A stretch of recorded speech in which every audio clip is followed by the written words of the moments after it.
টানা বৃষ্টিতে জলের তলায় আলু চাষের জমি, তার উপর বাজারে আলুর দাম নেই। সমস্যা সংরক্ষণীয়, ক্ষতির আশঙ্কায় কৃষকরা।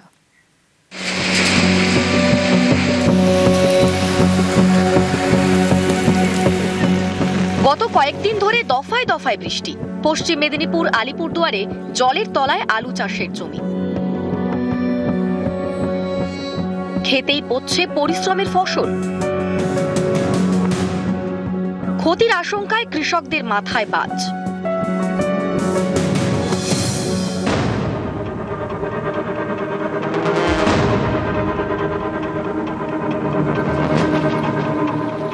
পশ্চিম মেদিনীপুরের চন্দ্রকোনা শুক্রবার দফায় দফায় ঝড় শিলাবৃষ্টি।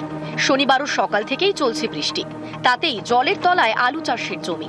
ক্ষতির আশঙ্কায় কৃষকরা।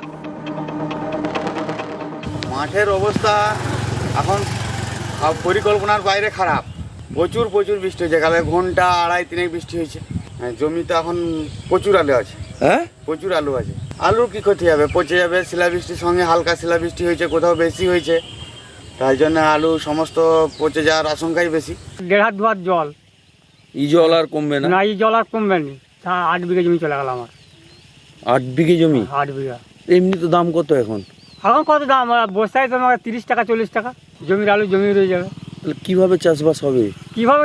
খেতেই পাবেন তাই, আর খেতেই পারবেন তা। দেনা দুনো মিটবে না। দোকানদার মনে করেন কেউ ধার দেবে আর কেউ ধার দেবেন।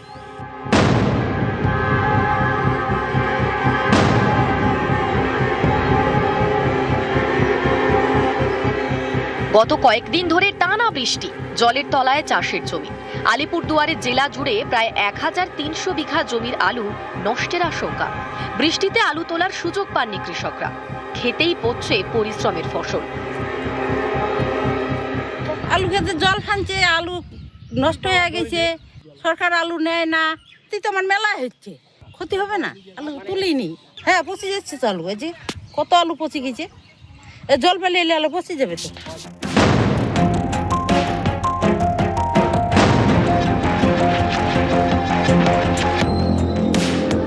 হুগলির গোঘাট আলুর দাম নেই। পরে ভালো দাম পাওয়ার আশায় আলু কোল্ড স্টোরেজে সংরক্ষণ করতে চাইছেন কৃষকরা। তা নিয়ে প্রতিবাদ বিক্ষোভ। স্থানীয় কৃষকদের আলু আগে সংরক্ষণের জন্য নিতে হবে, এই দাবিতে গোঘাটের হাজিপুরে চলল কৃষকদের বিক্ষোভ। শেষে পুলিশি হস্তক্ষেপে স্বাভাবিক হলো পরিস্থিতি। আমরা সেই 3 দিনের আলু ঘুরি আজকে এখানে রাতে লাইন দিয়েছি। সারা রাত এই বৃষ্টিতে আমরা লাইনে পড়ে থেকেছি। অতএব আজ দেখা যাচ্ছে যে বিভিন্ন জায়গা থেকে আলু এসেছে, এমন পরিমাণ, সেই পরিমাণটাই হয়তো আর নিতে পারবে না। তাহলে আমরা এই মাঠের আলুগুলো নিয়ে কোথায় যাব? আমাদের দাবি একটাই চাষি হিসেবে, যে আমাদের মাঠের চাষিদের হাজিপুর অঞ্চলের আলুটা অন্তত সংরক্ষণ করুন। মাঠে আলু পড়ে আছে। যখন আলুর দাম বাড়া ছিল তখন সরকার বর্ডার ঘিরে দিয়েছিল, আলু যেতে দেয়নি। ওয়েস্ট বেঙ্গলের বাইরে কোথাও আলু যেতে দেয়নি, তখন চাষি লস খেয়েছে, এখনো চাষি লস খাচ্ছে। নিউজ 18 বাংলা।